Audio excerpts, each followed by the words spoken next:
Hello everyone. तो आज हम देखने वाले पुरीस को। इससे पहले वाले वीडियो में हमने मल के बारे में बताया था। मल क्या होता है? जो भी हमारे शरीर का वेस्ट प्रोडक्ट होता है उसको हम मल कहते हैं।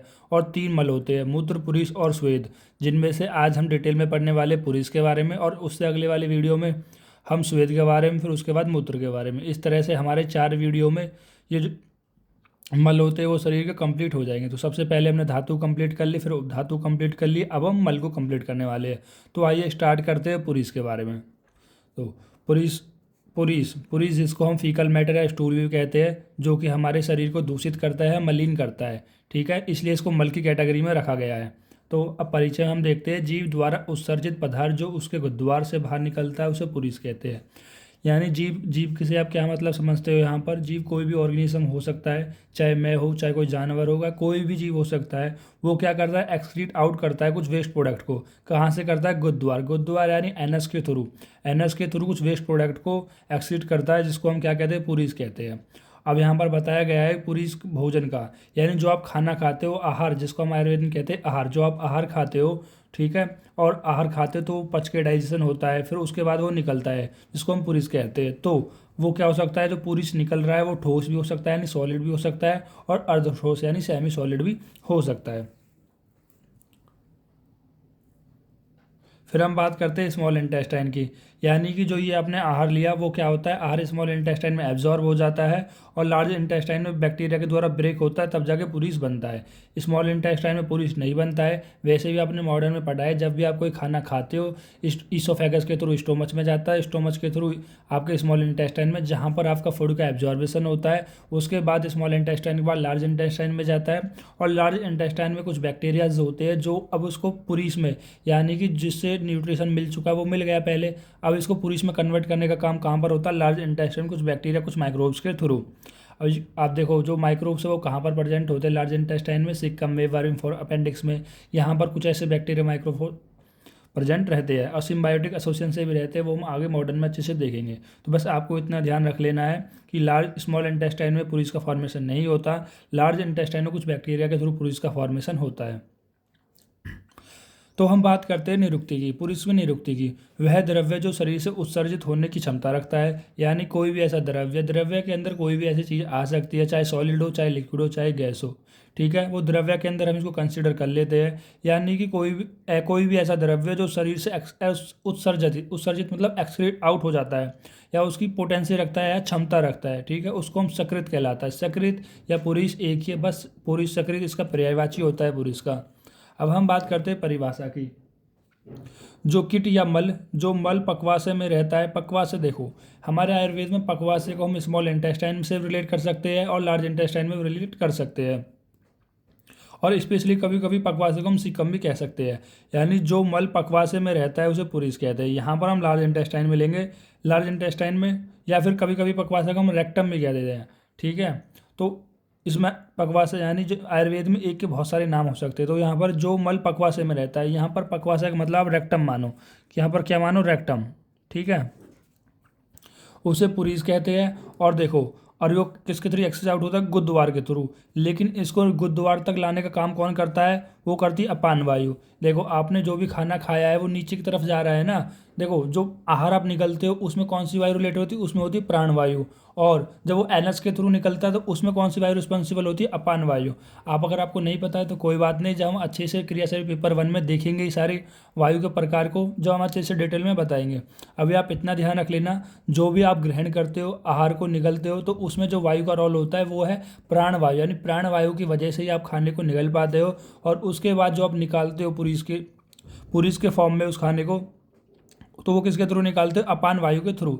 यानी अपान वायु रिस्पॉन्सिबल होता है पुरीस को गुदद्वार से निकलने में। ठीक, यानी बाहर की ओर एक्सिट हो जाता है अपान वायु के थ्रू। तो हम बात करते हैं उत्पत्ति की। वैसे तो हमने उत्पत्ति कितनी बार बता दी गई है, फिर भी हम देख लेते हैं कि पुरीस की उत्पत्ति कैसे हुई है। आप कोई भी आहार लेते हो तो उस आहार में जठराग्नि काम करती है, और जठराग्नि के बनने के बाद उसमें दो चीज़ बनती है, एक अनरस, एक होता है मल।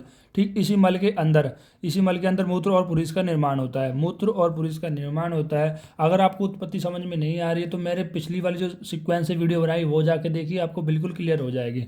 ठीक है, फिर भी अगर आपको कोई डाउट है तो मैं यहाँ पर भी आपको बता देता हूँ थोड़ा जल्दी शॉर्ट में, कि देखो आप कोई भी आहार ग्रहण करते हो तो उस पर जठराग्नि काम करती है और उसका दो भाग में डिवीजन कर देती है। एक होता है सार भाग, एक होता है मल भाग। ये मल भाग का दो तरीके से डिवीजन होता है। यदि वो द्रव होगा तो मूत्र और स्वेद में कन्वर्ट हो जाएगा मल, और यदि वो द्रव या घनत्व होगा तो वो पुरुष में कन्वर्ट हो जाएगा। तो इस तरह से क्या होती है हमारे आहार, इस तरह से मल का फॉर्मेशन होती है। देखो, कोई भी आप अगर आहार का सेवन करते हो तो आहार पे सेवन करने के बाद उस पर अग्नि काम करती है। तो इसका दो चीज़ में डिवीजन होता है, एक होता है सार भाग और एक होता है मल भाग।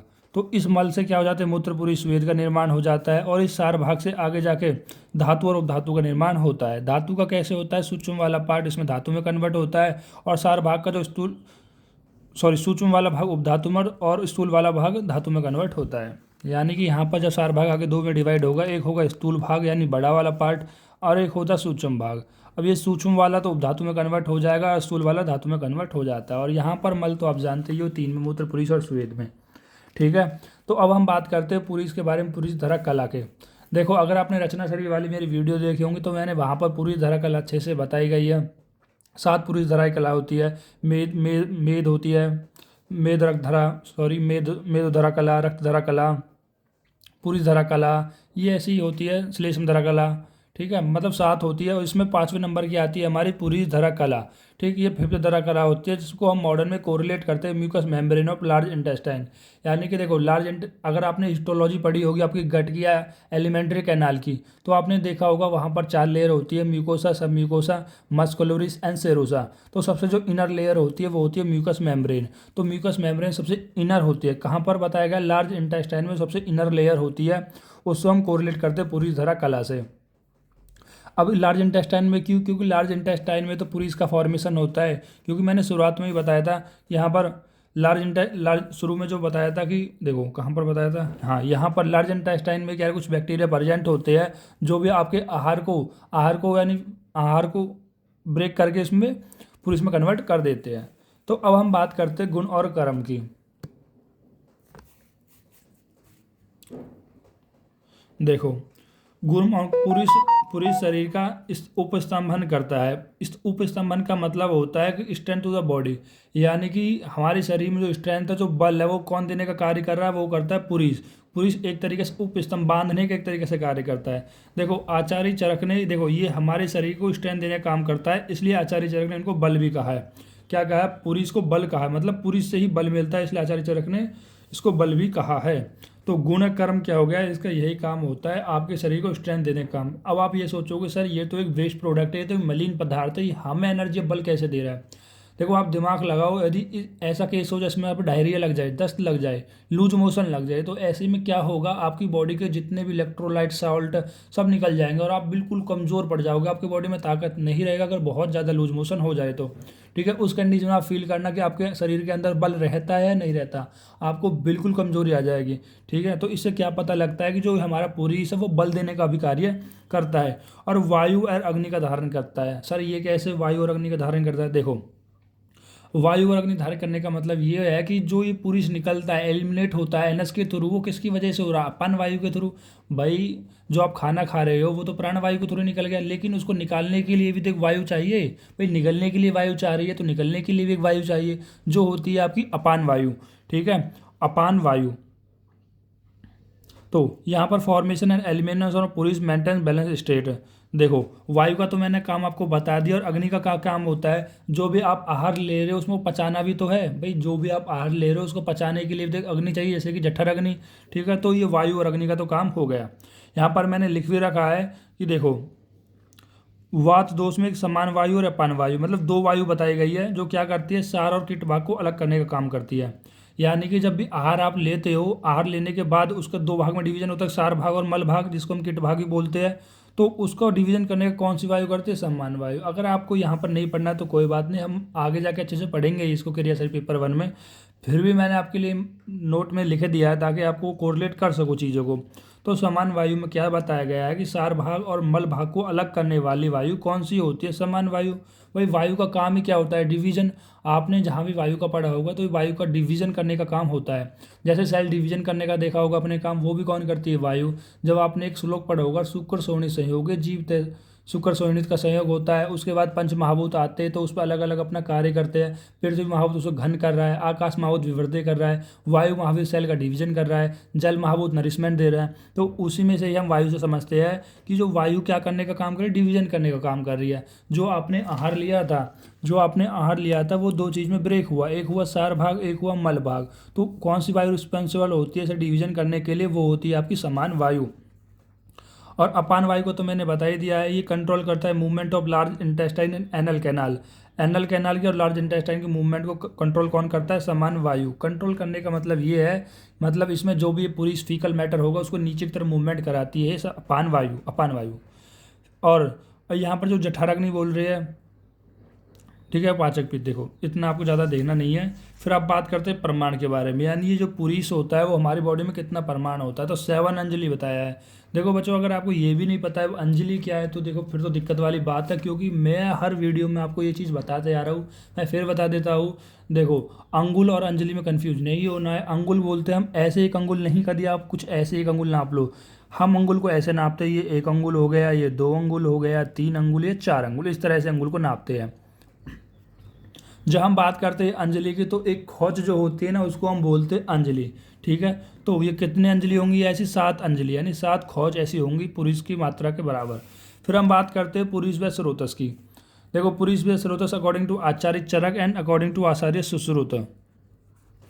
आचार्य चरक ने पकवास है और स्थूल गुद, यानी आचार्य चरक ने पुरुष व स्रोत कौन से माने, पकवास और स्थूल गुद, मतलब जहाँ पर ये स्टोर होता है, ठीक है, कुछ उसके चैनल से जहाँ से वो एक्सक्रीट आउट होके होता है, जो कि होता है पकवास एंड लार्ज इंटेस्टाइन, और स्थूल गुद यानी रेक्टम, ठीक है। और आचार्य सुश्रुत ने क्या माना है, यानी लार्ज इंटेस्टाइन तो माना ही माना है पकवास को, लेकिन गुद बोला है, एनस, इन्होंने क्या बोला, एनस बोला है। तो ये आप देख सकते हो।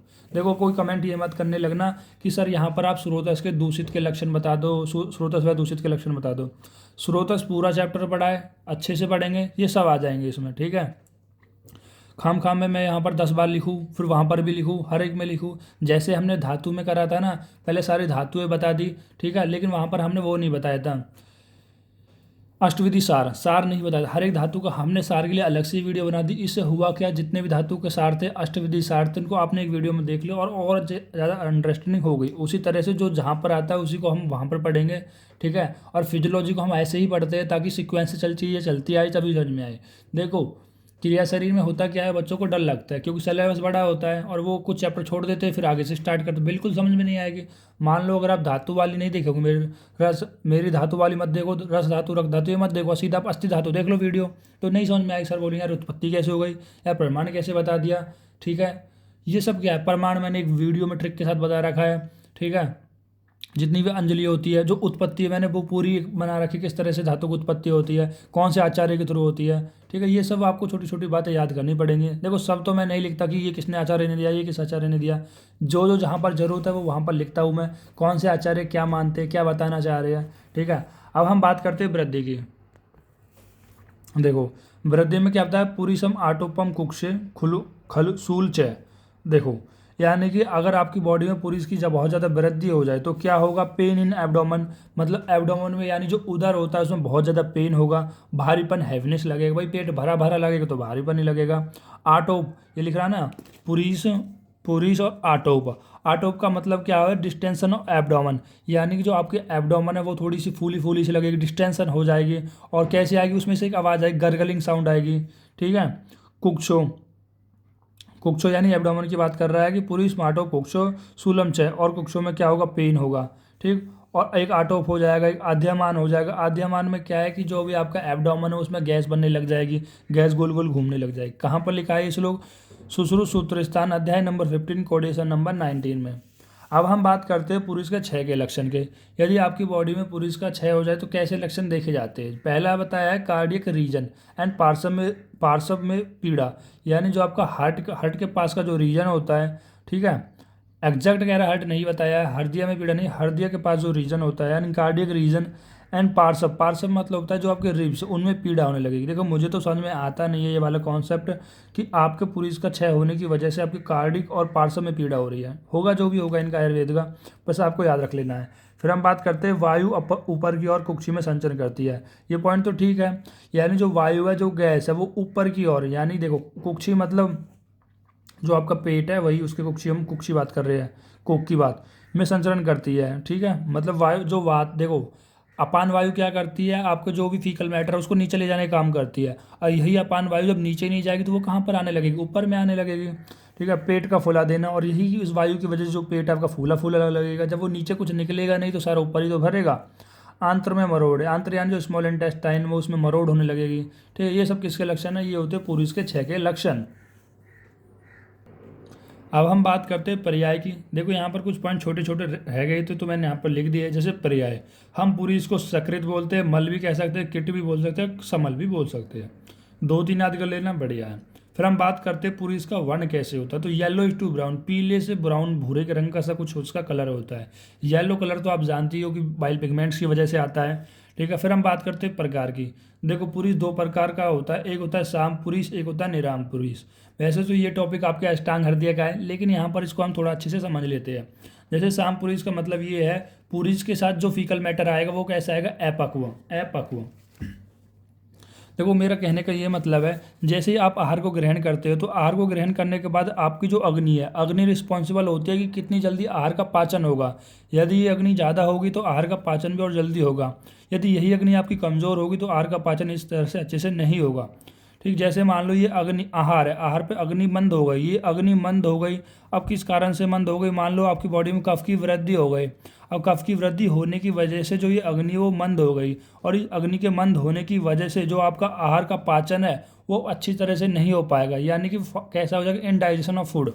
ठीक, तो यही होता है अपक्व, अपक्व। देखो साम पुरुष में क्या बताया, जो अब आपका फीकल मैटर बनेगा, मतलब फीकल मैटर यानी पूरीज के साथ, पूरीज के साथ जो आपका खाना होगा वो कैसा होगा, इनडाइजेस्टेड होगा। इनडाइजेस्ट या अपक्व बोल सकते हो। ठीक है, इसको हम क्या बोलते हैं, इसको हम बोलते हैं साम। से आम, से आम, से आम का मतलब होता है कि आम के साथ, से आम का मतलब होता है आम के साथ। से आम पुरुष का मतलब होता है कि आम के साथ पुरुष है। देखो यूरन से आम, देखो से का मतलब होता है साथ, आम का मतलब इनडाइजेशन फूड। आम वैसे आपने पहले भी पढ़ा होगा अष्टांग हृदय में, अगर नहीं पढ़ा है तो वहाँ जहाँ हम अष्टांग हृदय अच्छे से समझेंगे तो और ज़्यादा डिटेल में देखेंगे। तो अभी आप इतना मोटा मोटा समझ लीजिए, से आम का मतलब हो गया कि आम के साथ पुरीस आएगा। और आम कैसा होता है, अपक्व होता है, इनडाइजेशन होता है। क्यों, क्योंकि जो आपकी अग्नि होती है वो मंद हो गई है, वो आहार को अच्छे से पचा नहीं पा रही है। तो आप कह सकते हो यानी कि जो फीकल मैटर होगा वो यानी अपक्व, अपक्व, अपक्व के साथ आएगा, अपक्व जो आहार है उसके साथ निकलेगा। ठीक है, और निराम का मतलब क्या होता है, नीराम मतलब आम के साथ नहीं है, पक्व होकर। देखो जो आपने खाना खाया, यदि अग्नि मंद होगी तो जो पूरी से निकलेगा वो किसके साथ निकलेगा, अपक्व, यानी अपक्व का मतलब ये जो आम, शाम के साथ, आम के साथ। पूरी किसके साथ निकलेगा, आम के साथ, तो इसको हम शाम बोल देंगे। और निराम के साथ नहीं मिलेगा तो निराम, निराम पुरुष बोल देंगे। आई होप आपको अच्छे से समझ में आया होगा। मैं फिर से बता रहा हूँ, यदि जो फीकल मैटर है आपका वो अगर शाम आम के साथ है, आम का मतलब होता है इनडाइजेशन, मतलब जो आपका आहार है वो अच्छे से नहीं पचा। ठीक है, इसको हम शाम पुरुष बोलेंगे। निराम का मतलब ये है कि जो आहार है वो अच्छी तरह से अग्नि से पच गया है। ठीक है, उससे जो फीकल मैटर बनेगा उसको हम बोलेंगे निराम पुरुष। ठीक, अब अष्टांग हृदय में कॉन्सेप्ट लिखा हुआ है जहाँ पर बताया भी गया है जो शाम पुरुष में कैसा होता है, अपक्व होता है, मतलब इनडाइजेशन ऑफ फूड, फूड का अच्छे से डाइजेशन नहीं होता, उसके साथ उसके मतलब फूड का अच्छे से इंडाइजेशन नहीं होता, उसका जो फीकल मैटर बनता है वही होता है शाम पुरुष। तो अब हम बात करते हैं अपक्व पुरुष के लक्षण, मतलब अपक्व पुरुष के क्या क्या लक्षण देखे जाते हैं। अधिकांश भाग बिना पचे आहार में होता है, यानी कि जो ज़्यादा भाग है वो बिना पचे, भाई जो खाना पचा ही नहीं है। जैसे कि मान लो अब जैसे आपकी सब्जी में कभी कभी आपको तेल दिखता होगा, वो तेल क्यों दिखा है, क्योंकि आपने उसको पचाया ही नहीं, अग्नि नहीं दी अच्छे से, अग्नि नहीं दी तो अच्छे से पचा नहीं, इसलिए तेल आपको ऊपर ऊपर दिख रहा है। उसी तरह से जब आप अग्नि आहार को अच्छे से, अग्नि नहीं होगी बॉडी में, अच्छे से काम नहीं करेगी तो आपका खाना भी अच्छे से नहीं पचेगा। जब खाना ही अच्छे से नहीं पचेगा तो फीकल मैटर में भी तो वो अपक्व खाना जाएगा। ठीक है, तो यही बताया गया जो अधिकांश भाग हो बिना पचे आहार में होता है, जल में डूब जाता है। जो ऐसा जो पुरीस है वो जल में क्या होगा, डूब जाएगा। क्यों डूब जाता है, क्योंकि ये जो पुरीस है वो भारी माना जाता है। ठीक है, अब भारी आप ऐसे सोच सकते हो भाई वो अच्छे से डाइजेस्ट ही नहीं हुआ, अच्छे से डाइजेस्ट नहीं हुआ तो उसके जो मिनरल विटामिन प्रोटीन है वो भी अच्छे से निकले, वो भी अच्छे से नहीं निकले तो इसलिए वो हैवियर है। तो अत्यंत दुर्गंध युक्त होगा। बाल्य पुरुष की बात हो रही है यहाँ पर, किसकी बात हो रही है, पुरुष की बात हो रही है। ऐसा पुरुष जो जल में डूब जाता है और अत्यंत दुर्गंधयुक्त होता है, मतलब उसके फीकल मैटर में से बहुत ज़्यादा स्मेल आएगी। स्मेल तो आती है लेकिन बहुत ज़्यादा स्मेल आए, तो इससे भी आप पता लगा सकते हो इसका जो इंडाइजेशन है वो कैसा अपक्व है।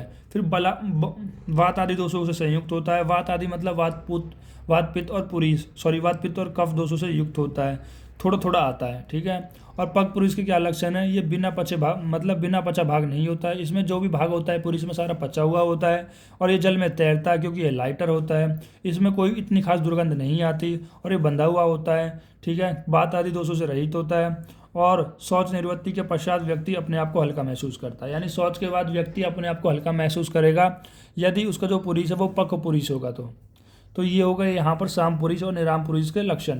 अब एक और पॉइंट है कि organ related to excrete of पुरुष, कौन कौन से ऐसे ऑर्गन है जो एक्सक्रीट करते हैं पुरुष को। पहला होता है पकवास है, उत्तरगदर, स्थूलगुदा। तो ये कुछ ऑर्गन्स होते हैं। आई होप आपको अच्छे से लेक्चर समझ में आया होगा। अब हम अगले लेक्चर में बात करते हैं हमारा पुरुष हो गया मूत्र स्वेद के बारे में बात करते हैं। चलो देखते हैं, अभी के लिए आप इतना करो, फिर हम अगली वीडियो फिर लाते हैं। Thank you guys.